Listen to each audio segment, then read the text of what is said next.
감사드립니다. 이 시간 하나님의 따뜻한 은혜를 나누고 말씀을 듣도록 하겠습니다. 하나님의 따뜻한 은혜가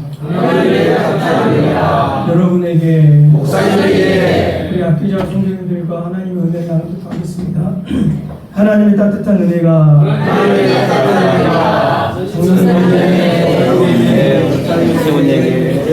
성도님에게, 병원에 있는 김진희 권사님에게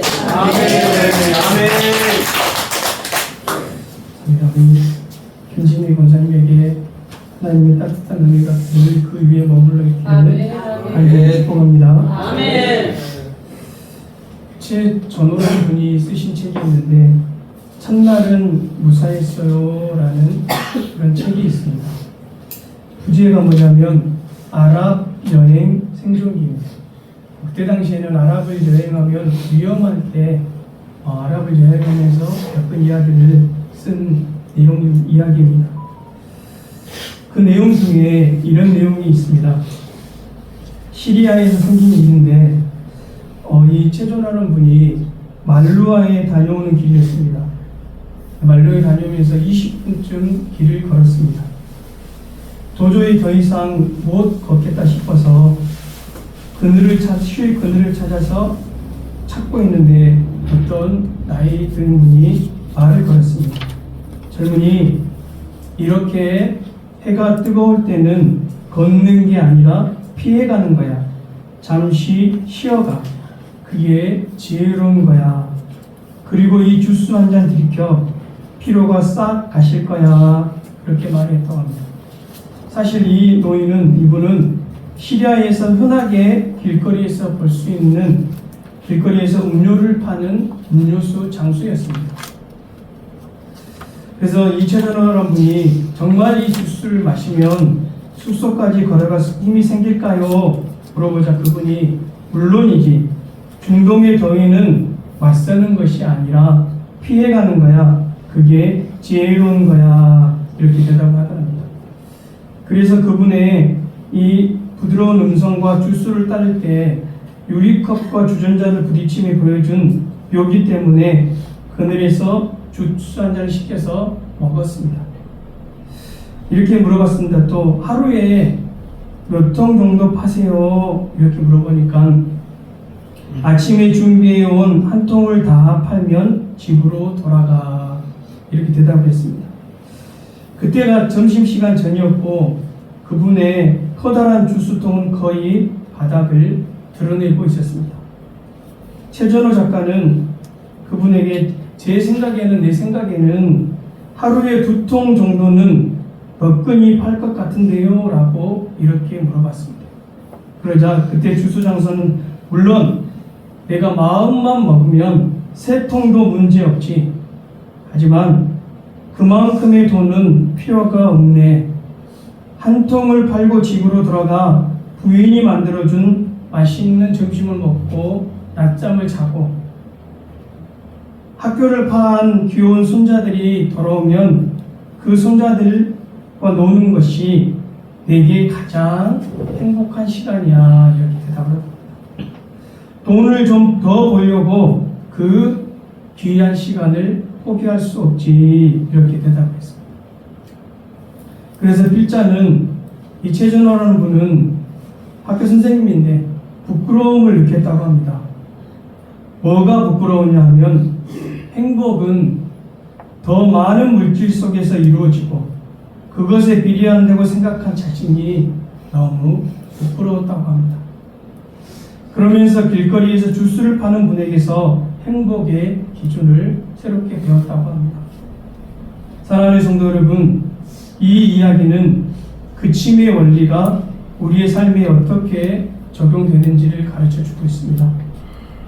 사실 이 주스를 파는 분은 아내와 손자, 손녀들과 함께 있는 행복을 많은 돈보다 더 가치 있는 것으로 여겼기 때문에 멈춤의 원리를 알았던 것입니다.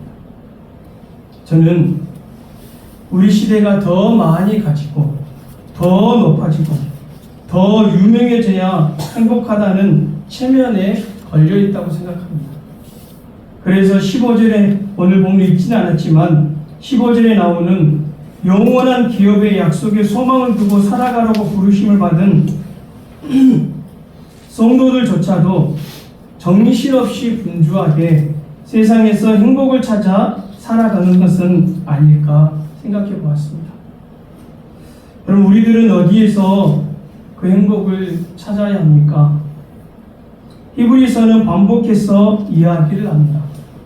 히브리서가 반복해서 이야기하는 것이 무엇이냐면 예수 그리스도 안에서 행복을 찾으라고 말하고 있습니다.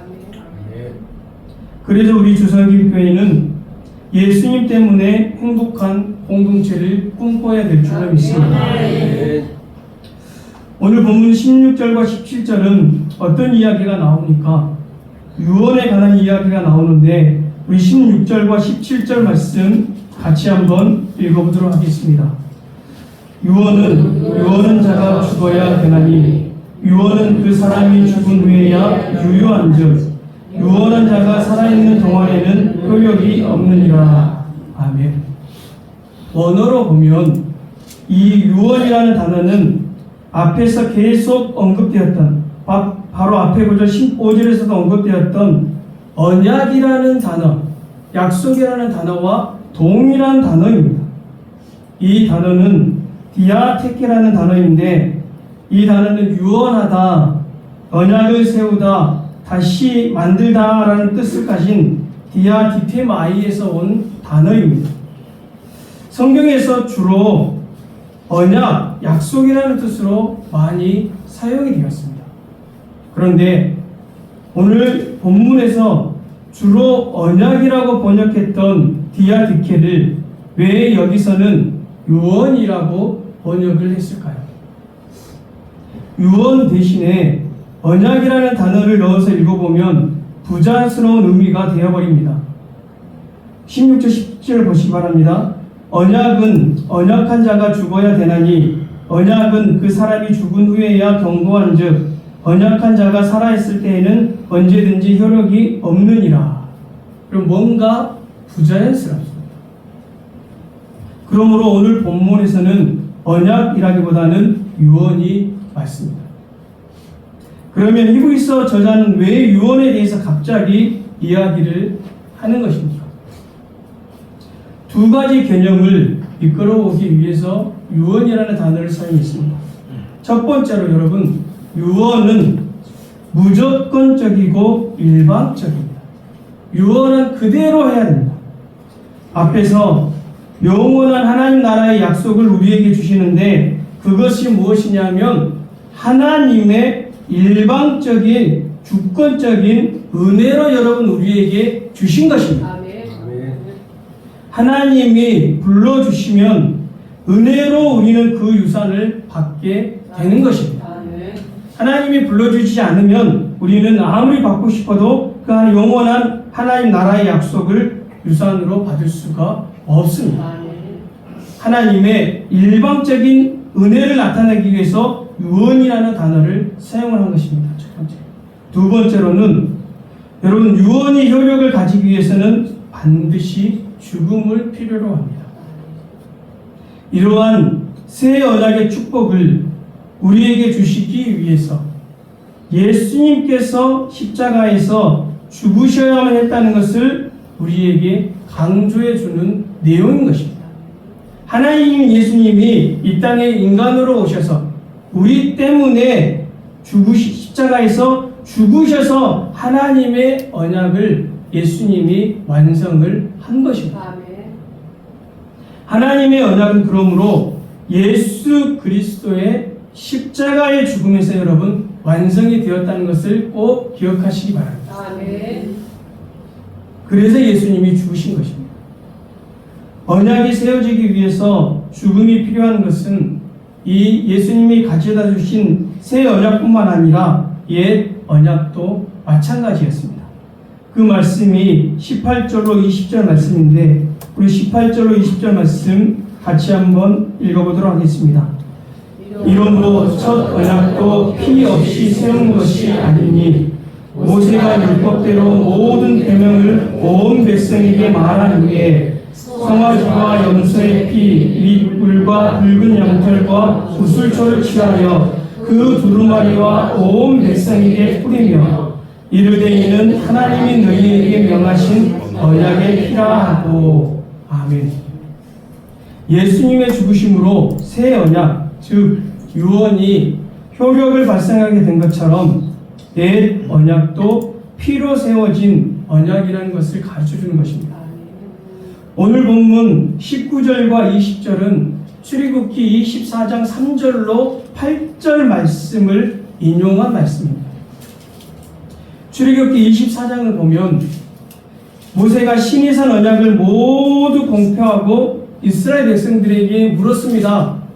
이 말씀을 너희들은 어떻게 하겠냐 물어보니까 이스라엘 백성들이 어떻게 대답을 했냐면 우리가 모두 준행하겠습니다 라고 대답을 했어요. 모세가 이스라엘 백성들이 물었을 때 우리가 준행하겠습니다 이렇게 대답을 했는데 말로만 우리가 준행하겠습니다 대답하는 것이 아닙니다. 그들 나름대로의 언약식, 즉 기념식을 거행을 합니다. 첫 번째로 어떤 것을 하냐면 단을 쌓습니다. 단을. 일종의 기념의 제단, 예배의 제단, 헌신의 제단을 쌓은 것입니다. 그리고 나서 12기둥을 세웁니다. 언약을 상징하는 기둥을 세웁니다. 기둥이 12개인 이유는 12지파 모두가 한 사람도 빠짐없이 이 약속에 참여했다는 의미입니다. 그들 모두가 약속을 지키겠다는 것인데 이것은 여러분 공동체적인 책임을 지겠다는 것입니다. 여러분 교회는 우리 주성교 교회는 공동체입니다. 우리 모두는 공동체적 책임을 져야 됩니다. 어느 누가 힘들어하고 아파할 때 우리 모두 그 아픔을 공동체로 나누어야 됩니다.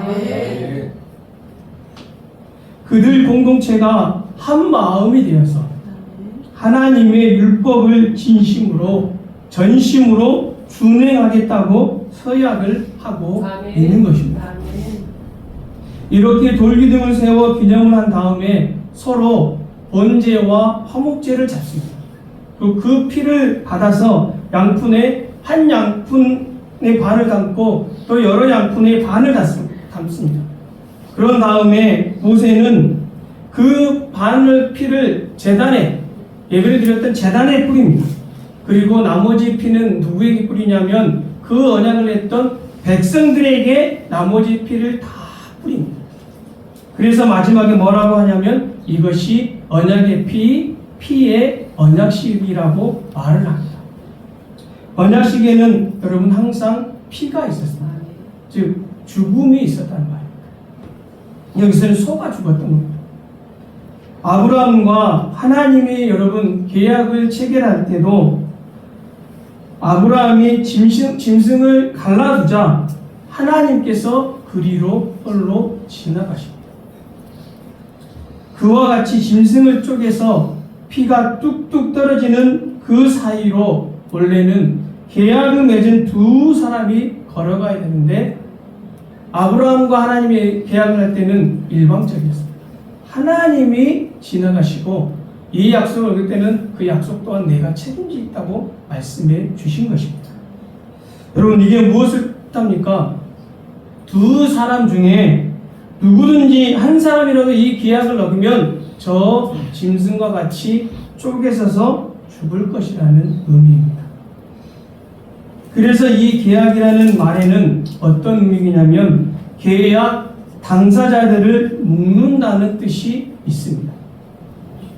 그러니까 모세와 이스라엘 백성들은 이 피의 언약식을 통해서 하나님과 이스라엘 백성들이 묶이게 되었다는 것을 선포해 준 것입니다.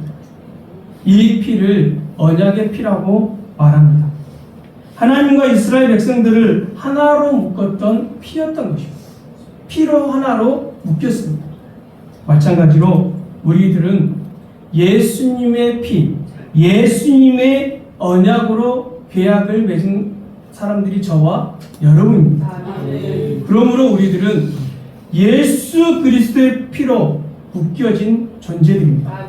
한 사람 한 사람이 예수 그리스도로 피로 묶여진 존재이고, 우리 주성긴 공동체로 하나님이 불러주셔서 예수 그리스도 피로 우리 한 사람 한 사람 공동체 한 사람 한 사람을 피로 묶여준 저와 여러분은 예수 그리스도의 피를 아는 형제 자매인 것입니다. 남남이 아닙니다. 우리는 피로 묶어진 형제 자매요 한 가족인 것입니다. 이 공동체는 세상은 절대 알 수 없는 공동체가 바로 이 교회 공동체인 줄로 믿습니다. 이렇게 이스라엘 백성들은 진심으로 하나님 앞에서 우리가 하나님의 말씀을 준행하겠습니다 라고 하면서 하나님의 약속을 자신들의 복으로 만들었던 것입니다.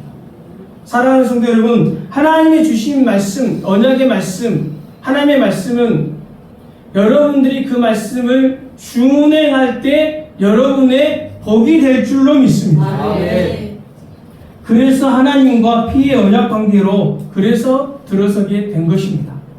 그것을 오늘 히브리서 기자는 어떻게 말씀을 했냐면 피 흘림이 없은즉 사함이 없다고 말씀을 하셨던 것입니다. 그것을 23절부터 28절까지 자세히 설명하고 있는데 우리 23절 말씀 같이 한번 읽어보도록 하겠습니다. 그러므로 하늘에 있는 것들의 모형은 이런 것들로서 정결하게 할 필요가 있었으나 하늘에 있는 그것들은 이런 것들보다 더 좋은 제물로 할지니라. 아멘. 23절 말씀은 무슨 말씀이냐? 이 땅에 하늘의 성소를 닮은 이 땅의 모형인 성소들은 그런 피뿌림으로 정결하게 해야 됐던 것처럼 하늘의 성소도 더 좋은 제물로 깨끗하게 해야 됐다는 말씀입니다. 더 좋은 제물이 무엇인지 26절이 말씀해 주는데 우리 26절 말씀 같이 한번 읽어보도록 하겠습니다. 그리하면 그가 세상을 창조한 때부터 자주 고난을 받았어야 할 것이로되 이제 자기를 단번에 제물로 드려 죄를 없이 하시려고 세상 끝에 나타나셨느니라. 아멘. 이 땅의 대제사장이 끊임없이 반복적으로 드려야 했던 제사는 이제 예수 그리스도께서 단번에 죄를 없이 하시려고 세상 끝에 나타나시게 된 것입니다. 여러분, 여기서 세상 끝에는 어떤 끝이냐면 갈라디아서 4장 4절 말씀처럼 때가 참에 하나님이 그 아들을 보내사 그때입니다. 그리고 베드로전서 1장 20절 말씀처럼 이 말세에 너희를 위하여 나타나신 바 되었으니 이 말세와도 동일한 의미인데 무슨 말이냐? 예수님이 이 땅에 처음 오신 그때를 말합니다. 즉 예수님의 초림을 말합니다. 그때는 예수님이 십자가를 지시는 그때를 말하고 있는 것입니다. 그런데 문제는 27절 말씀인데 우리 27절 말씀 같이 한번 읽어보도록 하겠습니다. 한 번 죽는 것은 사람에게 정해진 것이요 그 후에는 심판이 있으니. 아멘. 갑자기 사람이 한 번 죽는 것은 정하신 것이요 라고 말하면서 앞의 이야기와 상관없는 듯한 내용이 나옵니다. 여러분, 그러나 이 부분은 성육신하신 예수님의 참된 인성에 관한 이야기를 하는 것입니다. 예수님이 이 땅의 사람들을 위하여, 실은 우리들을 위해서 예수님은 이 땅에 죽으시기 위해서 이 땅에 오셨습니다. 예수님이 이 땅에 오신 이유입니다. 우리 때문에 사람들의 죄를 없이 하시려고 예수님은 죽으시기 위해서 이 땅에 오신 것입니다. 그리고 예수님은 단 한 번 죽으셨습니다. 한 번 죽는 것은 사람에게 정해진 것이기 때문입니다. 히브리서 저자는 예수님도 우리처럼 사람, 인성을 입으셨기에 한 번 죽으셨다고 말을 하고 있는 것입니다. 그리고 그 후에 있을 심판에 대해서 이야기를 하고 있는데 이 심판은 요한계시록에 나오는 2장 11절 또 21장에 나오는 둘째 사망을 이야기를 하는 것입니다. 여러분, 이 둘째 사망은 최후의 심판 때 있을 최종 선고를 말합니다. 이 내용과 연결이 되는 것이 바로 마지막 28절 말씀인데 우리 28절 말씀 같이 한번 읽어보도록 하겠습니다. 이와 같이 그리스도도 많은 사람의 죄를 감당하시려고 단번에 들이신 바 되셨고 구원에 이르게 하기 위하여 죄와 상관없이 자기를 말하는 자들에게 두 번째 나타나시리라. 아멘. 우리 예수님께서 처음 오실 때는 초림 때는 우리 죄인들을 자기의 피 흘림으로 십자가의 죽음으로 구원하기 위해서 오셨습니다. 그런데 예수님이 두 번째 다시 즉 재림 때는 여러분도 잘 알다시피 예수님이 재림 때는 뭐하러 오십니까? 이 땅을 심판하시러 오십니다. 그런데 중요한 사실이 하나 있습니다. 예수님을 믿지 않는 사람은 심판을 받고 영원한 지옥으로 갑니다. 하지만 예수님을 믿는 저와 여러분은 하나님이 계신 천국으로 간다는 것을 꼭 기억하시길 바랍니다. 아멘.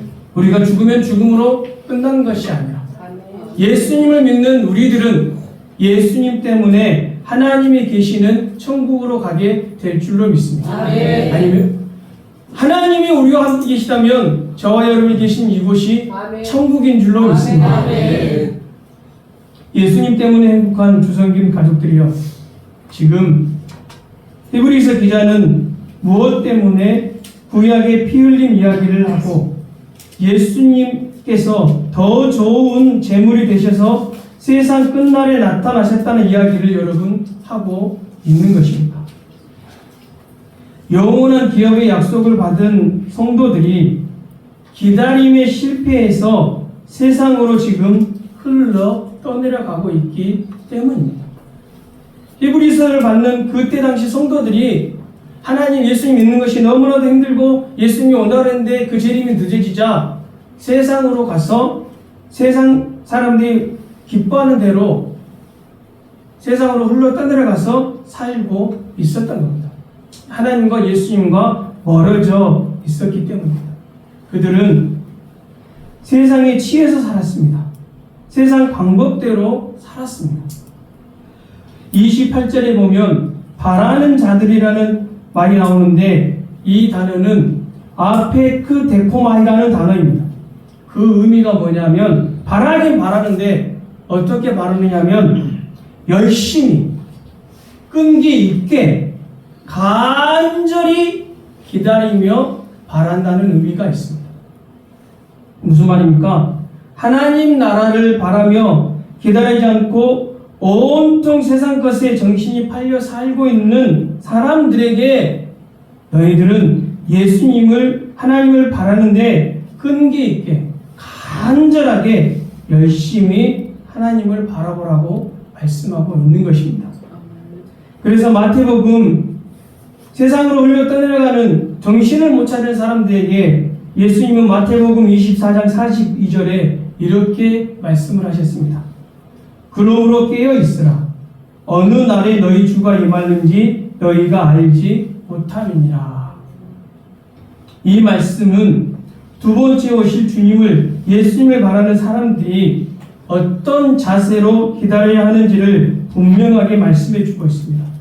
이 말씀은 지금 우리들에게 심각하게 여러분 묻고 있습니다. 너희들은 세상에 취해 살고 있는지 아니면 하나님 나라를 준비하며 살고 있는지 우리에게 지금 질문을 하고 있습니다. 이 사순절 기간 예수님께서 다시 나타나실 날을 준비하며 하나님 나라를 소망하는 깨어있는 성도들이 다 되시기를 주님의 이름으로 간절히 축복합니다. 아멘. 함께 기도드리겠습니다. 이 시간 기도드릴 때 오늘 말씀을 통하여 하나님, 혹시 나도 잠자고 있지는 않습니까? 혹시 나도 세상에 취해 있지는 않습니까? 혹시 세상 방법대로 살고 있지는 않습니까? 예수님이 나 때문에 이 땅에 오셔서 십자가의 그 모진 고난을 당하셨는데, 우리 때문에 당하셨는데, 그 피를 흘리셔서 우리를 구원하셨는데, 하나님 그 예수님의 사랑을 입고 살고 있지는 않는지 이 시간 기도하시기 바랍니다. 또 우리 주성김 교회를 위해서 성령의 능력으로 부흥하는 교회가 되게 해달라고 기도해 주시기 바랍니다. 또 이 시간 세 번째 간절히 기도할 제목은 우리 김진희 권사님을 하나님께서 책임져 주시라. 아멘. 하나님께서 치료해 주시라. 아멘. 하나님의 능력의 손으로 기적을 베풀어 주시라고. 아멘. 그 결과를 바꿔 주시라고. 아멘. 우리 권사님 사명이 있음을 깨닫게 하여 주시라고. 우리 권사님 통하여 우리 온 교회가 하나님께 매달리게 해달라고.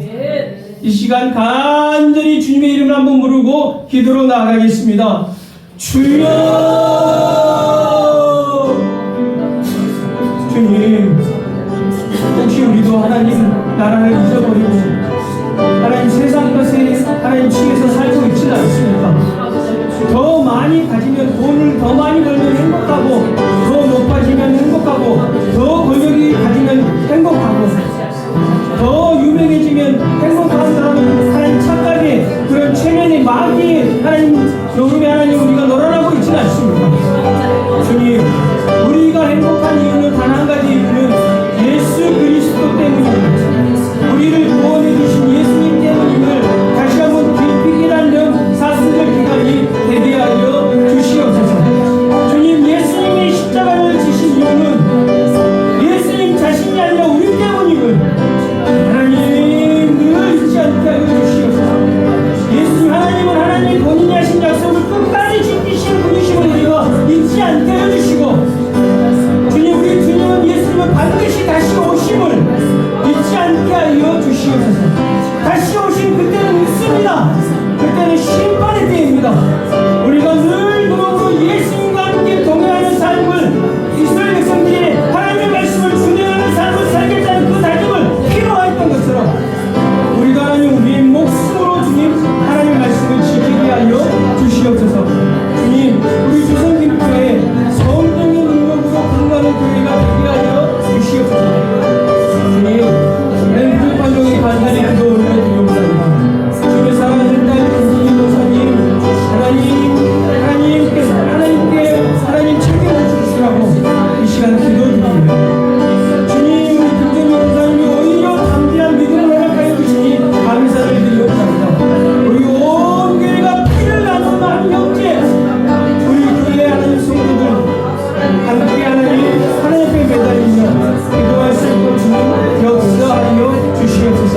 이 일을 통하여 하나님의 기적을 체험하는 역사가 있게 하여 주시옵소서.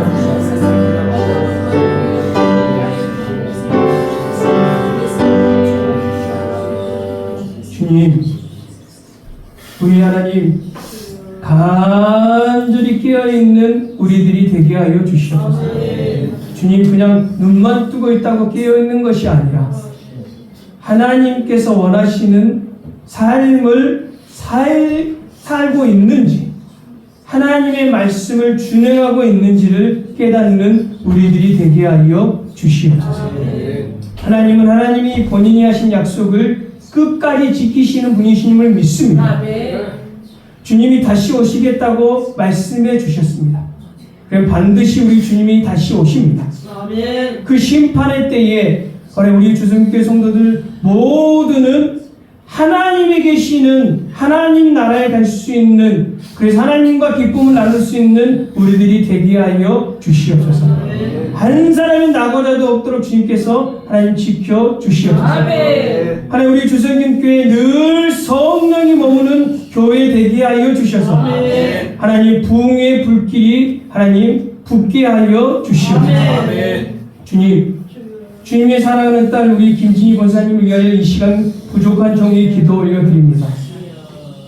이 시간에 우리 주님께서 우리 김진희 권사님의 아픈 부위에 주님의 그 사랑의 피 묻은 손, 능력의 손, 치료의 손으로 아픈 부위에 안수하여 주셔서 모든 더러운 것들 다 녹아내리게 하여 주시고 성령의 불로 태워주시고 성령의 기름으로 씻어내 주시옵소서. 하나님, 모든 혈액들이 하나님 이전보다 더 하나님 깨끗게 하여 주시고 하나님 자리를 온전히 하나님 질서를 잡게 하여 주시옵소서. 주님의 말씀이 선포될 때 하나님 모든 것이 질서를 잡고 치유되고 채워지고 회복되고 하나님이 좋았더라고 말씀하셨던 것처럼 이 시간 주님께서 말씀하여 주셔서 치료의 말씀이 선포되게 하여 주셔서 하나님 우리 김진희 권사님 치료해 주셔서 좋았더라고 하나님 말씀하여 주시옵소서. 우리 김진희 권사님 주님 오히려 하나님 우리들보다 더 담대한 믿음을 허락하여 주시니 감사를 드리옵나이다. 마지막까지 담대한 믿음으로 하나님 싸워 승리하는 우리 권사님 되게 하여 주시고 하나님 우리 김진희 권사님 가정 하나님 김성우 집사님 하나님께서 하나님 우리 예찬이 찬영이 배주연 하나님 김세린 찬주 온 가족이 하나님 마음을 합하게 하여 주시고 오늘 이 일을 통하여 하나님께 영광을 올리는 가정 될 수 있도록 주님께서 위로하여 주시옵소서. 거룩하신 예수님 맞들어 간절히 기도 올려 드리옵나이다. 아멘. 하나님의 약속 찬양 드리면서 예배를 마치도록 하겠습니다.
자기의 목숨을 버려 구원을 축복을 주신 예수 그리스도의 크신 은혜와 구원받은 자녀들에게 어제나 오늘이나 내일이나 영원토록 동일한 모습으로 안아주시는 하나님의 사랑하심과 우리의 삶의 방향을 선하게 인도해 가시는 성령님의 감동, 감화, 위로, 충만, 교통하심의 역사가 자기의 피로 우리의 죄를 담당하신 예수님만 바라보기로 결단하는 성도들과 성도들의 가정과 자녀들 머리 위에 성도들의 앞으로의 모든 계획과 사업과 생업의 터전 위에 우리 주섬김교회와 복음을 전하기 위해 수고하시는 선교사님들 머리 위에 사역지 위에 하나님의 따뜻한 은혜와 사랑이 필요한 한국교회와 이 나라와 이 민족과 북한에 있는 성도들과 세계 열방 위에 그리고 하나님의 기적이 필요한